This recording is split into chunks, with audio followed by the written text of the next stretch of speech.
America में citizenship को लेकर चल रही डिबेट अब सिर्फ इमिग्रेशन तक लिमिटेड नहीं रही, बल्कि इंडियन फैमिली सीधे इसके सेंटर में आ गए हैं। डोनाल्ड ट्रंप के एक पोस्ट ने पूरी डिस्कशन को और भड़का दिया, जहां इंडिया और चाइना जैसे देशों को लेकर हेल होल जैसी लैंग्वेज इस्तेमाल की गई। लेकिन इस कंट्रोवर्सी के पीछे असली मुद्दा क्या है? बर्थ राइट सिटीजनशिप का रूल एक्चुअली कहता क्या है? इंडियन फैमिलीज पर इसका क्या इम्पैक्ट पड़ रहा है? और यूएस लॉ अभी किस पोजीशन में खड़ा है? आज इस वीडियो में हम यही समझेंगे पूरी क्लैरिटी के साथ। तो चलिए फिर जल्दी से वीडियो को शुरू कर देते हैं। हाय, मेरा नाम है वर्षा दुबे और आप जो देख रहे हैं एनबीटी टेक एड पर। पूरा मामला शुरू हुआ जब डोनाल्ड ट्रंप ने अपने सोशल मीडिया प्लेटफॉर्म पर एक कंजर्वेटिव रेडियो होस्ट का ट्रांसक्रिप्ट शेयर किया। उस ट्रांसक्रिप्ट में कहा गया कि इंडिया और चाइना जैसे देशों से लोग यूएस आते हैं, बच्चे को जन्म देते हैं और बच्चा ऑटोमेटिकली यूएस सिटीजन बन जाता है। इसी स्टेटमेंट में हेल होल शब्द इस्तेमाल किया गया, जिस पर इंडिया में काफी स्ट्रॉन्ग रिएक्शन आया।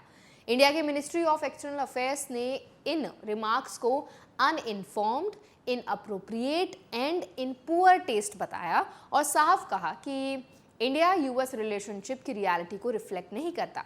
अब यहाँ सबसे जरूरी चीज है एक्चुअल यूएस लॉ को समझना। यूएस में बर्थ राइट सिटीजनशिप का बेस है 14th अमेंडमेंट। इस अमेंडमेंट के मुताबिक जो भी बच्चा यूएस सॉइल पर पैदा होता है और यूएस ज्यूरिडिक्शन के अंडर आता है, उसे सिटीजनशिप मिलती है। यही रीजन है कि अभी तक यूएस में जन्म लेने वाले ज्यादातर बच्चों को ऑटोमेटिकली यूएस सिटीजन माना जाता है। यही रूल इंडियन फैमिलीज के लिए भी अप्लाई होता है। अगर पेरेंट्स H1B, F1 या किसी वैलिड वीजा स्टेटस पर हैं और बच्चा वहां जन्म ले लेता है, तो करंट लॉ के हिसाब से बच्चे को सिटीजनशिप मिल जाती है। लेकिन अब ट्रंप एडमिनिस्ट्रेशन इसी व्यवस्था को चैलेंज कर रहा है। ट्रंप पहले भी बर्थ राइट सिटीजनशिप को लूपहोल बता चुके हैं और उन्होंने एग्जीक्यूटिव एक्शन के जरिए इसे रेस्ट्रिक्ट करने की कोशिश भी की है। हालांकि लीगल एक्सपर्ट्स का मानना है कि सिर्फ एग्जीक्यूटिव ऑर्डर से इस रूल को बदलना आसान नहीं है, क्योंकि इसका सीधा कनेक्शन यूएस कॉन्स्टिट्यूशन के 14th अमेंडमेंट से है। अब इंडियन कम्युनिटी के लिए यहाँ सबसे बड़ा सवाल इम्पैक्ट का है।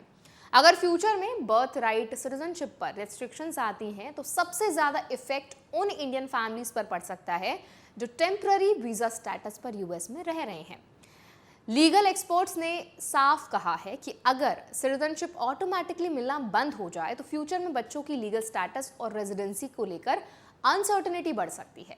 इससे लॉन्ग टर्म इमिग्रेशन प्लानिंग भी इम्पैक्ट होगी। लेकिन यहाँ एक बहुत ज़रूरी बात समझनी भी बहुत ज़रूरी है। अभी तक एग्जिस्टिंग लॉ लागू है, यानी करंट रूल्स के अंडर यूएस में जन्म लेने वाले बच्चों पर वही बर्थ राइट सिटीजनशिप पॉलिसी लागू होती है जो पहले थी। इसीलिए किसी भी र्यूमर या सोशल मीडिया पैनिक के आधार पर डिसीजंस लेना डेंजरस हो सकता है। इमिग्रेशन मैटर्स में हमेशा ऑफिशियल पॉलिसी अपडेट्स और कोर्ट डिसीजंस पर नजर रखना जरूरी है। अब थोड़ा पॉलिटिकल एंगल समझते हैं। ट्रंप का फोकस इमिग्रेशन रेस्ट्रिक्शंस पर लगातार रहा है। उन्होंने साउदर्न बॉर्डर माइग्रेशन को इन्वेजन तक कहा है और मास डिपोर्टेशन पॉलिसीज को एग्रेसिवली पुश किया है। इसी लार्जर इमिग्रेशन नैरेटिव के बीच बर्थ राइट सिटीजनशिप डिबेट को भी उठाया जा रहा है। लेकिन दूसरी तरफ बैकलैश भी काफी स्ट्रांग रहा। हिंदू अमेरिकन फाउंडेशन जैसे ग्रुप्स ने इन कमेंट्स को रेसिस्ट और डेंजरस बताया।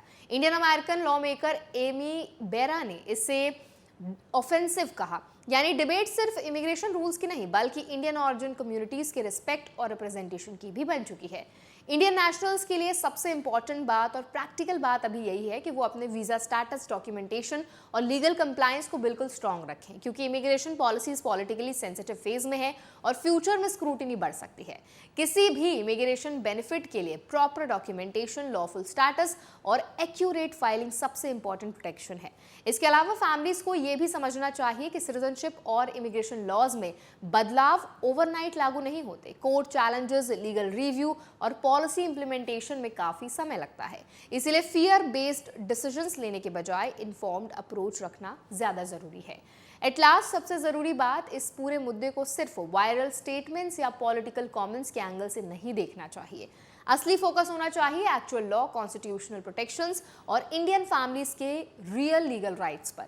क्योंकि डिबेट चाहे कितनी भी लाउड हो जाए, फाइनल इंपैक्ट हमेशा रूल्स और कोर्ट डिसीजंस तय करते हैं, सोशल मीडिया नैरेटिव्स नहीं। तो अब इस पूरे डिबेट पर, इस पूरे परसेप्शन पर आपका क्या फीडबैक है, आप क्या राय रखते हैं, कमेंट्स में शेयर जरूर करना। ऐसे और अपडेट्स के लिए, वीडियोस के लिए हमारे चैनल NBD Tech Ed को भी जरूर सब्सक्राइब करें।